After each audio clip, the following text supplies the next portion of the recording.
Hi all, நல்லா மொறுன்னு கிறிஸ்பியாக நல்லா நைஸான முறுக்கு எப்படி பண்ணுறதுன்னு சொல்லி பார்க்கலாமா. இது பண்ணுறது ரொம்பவே ஈஸி. நான் இதோட கிறிஸ்பினஸ் ஷோ பண்ணுற பாருங்களேன்.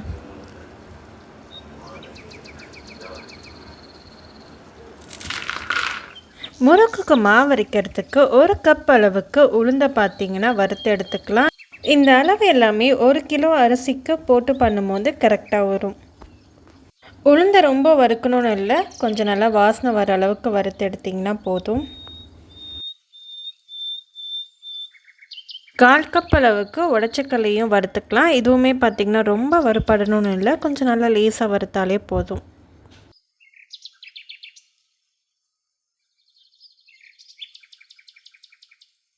கால் கப் அளவுக்கு சாப்பாடு அரிசியை பார்த்திங்கன்னா நல்லா பொரிய அரிசி மாதிரி வறுத்துக்க போகிறோம்.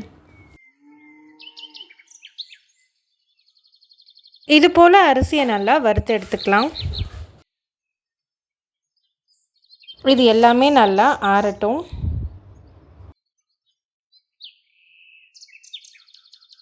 அண்ட் ஆல்ரெடி சொன்ன மாதிரி பச்சை அரிசியை 5 ஆழாக்கு எடுத்திருக்கோம், அதாவது 1 கிலோ அளவுக்கு அரிசி.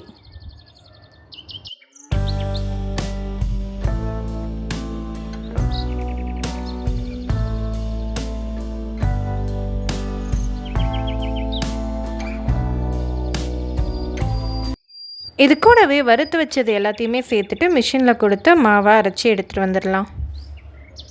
அவ்வளோதான், முறுக்குக்கான மாவு பார்த்திங்கன்னா ரெடி ஆகிடுச்சு.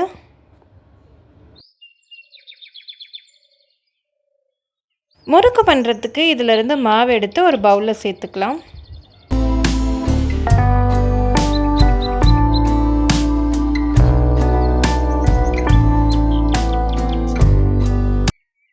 அண்ட் இதுக்கு மெயினான ஃப்ளேவர் அண்ட் மெயினாக முறுக்கு நல்லா நைஸாக வரதுக்கான ரீசனே பார்த்திங்கன்னா இதில் நம்ம வெண்ணெய் சேர்க்கும் போது தான். ஸோ அதுக்கு பார்த்திங்கன்னா நான் அமுலோட அன்சால்டட் பட்டர் தான் எடுத்திருக்கேன்.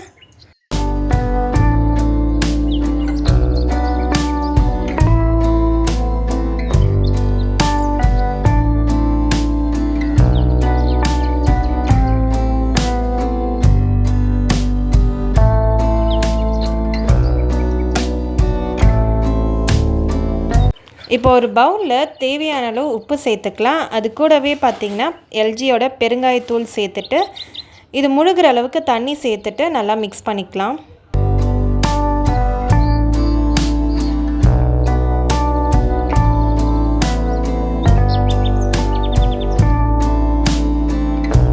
எடுத்திருக்க வெண்ணெயை ஸ்டவ்வில் வச்சு நல்லா மெல்ட் பண்ணி எடுத்துக்க போகிறோம். இது போல் நல்லா லேசாக கொதித்ததுக்கப்புறமா இந்த மாவில் சேர்த்துக்கலாம்.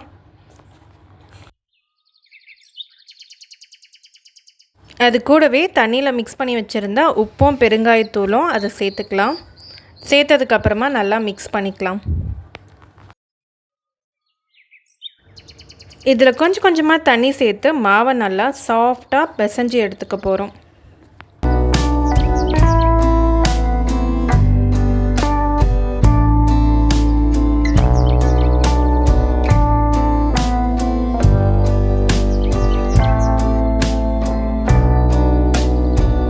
மாவை நல்லா பிசைஞ்சதுக்கப்புறமா கருப்பு எள்ளு இல்லைன்னா வெள்ளை எள்ளு சேர்த்துட்டு லேசாக பார்த்திங்கன்னா நல்லா அழுத்தம் கொடுத்து மிக்ஸ் பண்ணிக்கலாம்.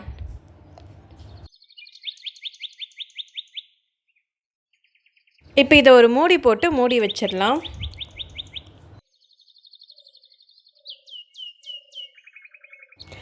முறுக்கு குழாவை எடுத்துகிட்டு அதில் எல்லா பக்கமும் ஆயிலை வச்சு நல்லா ஸ்ப்ரெட் பண்ணிக்கலாம். அப்போ தான் மாவு நல்லா ஒட்டாமல் நமக்கு வரும்.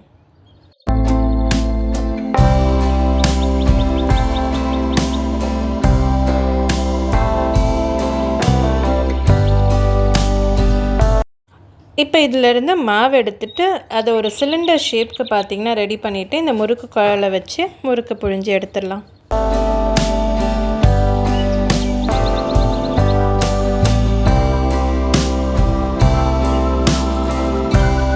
கடைசியாக இதோட எட்ஜஸை மட்டும் நல்லா ப்ரெஸ் பண்ணி விட்டுடலாம். எண்ணெய் நல்லா சூடானதுக்கப்புறமா எண்ணெயில் போட்டு பொரித்து எடுத்துக்கலாம்.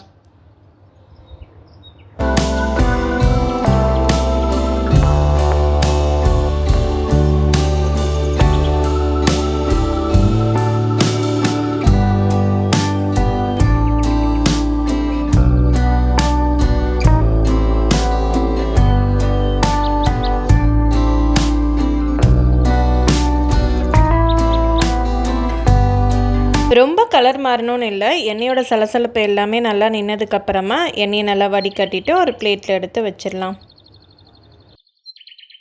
அண்ட் நிறைய பேர் வீடியோவை சப்ஸ்கிரைப் பண்ணாமே பார்த்துட்ருக்கீங்க. ஸோ சப்ஸ்கிரைப் பண்ணாதவங்களாம் மறக்காமல் சப்ஸ்கிரைப் பண்ணிவிட்டு பக்கத்தில் இருக்க பெல் ஐக்கானையும் கிளிக் பண்ணுங்கள். அப்போ தான் நான் போகிற ஒரு வீடியோவையும் நீங்கள் மிஸ் பண்ணாமல் பார்க்கலாம்.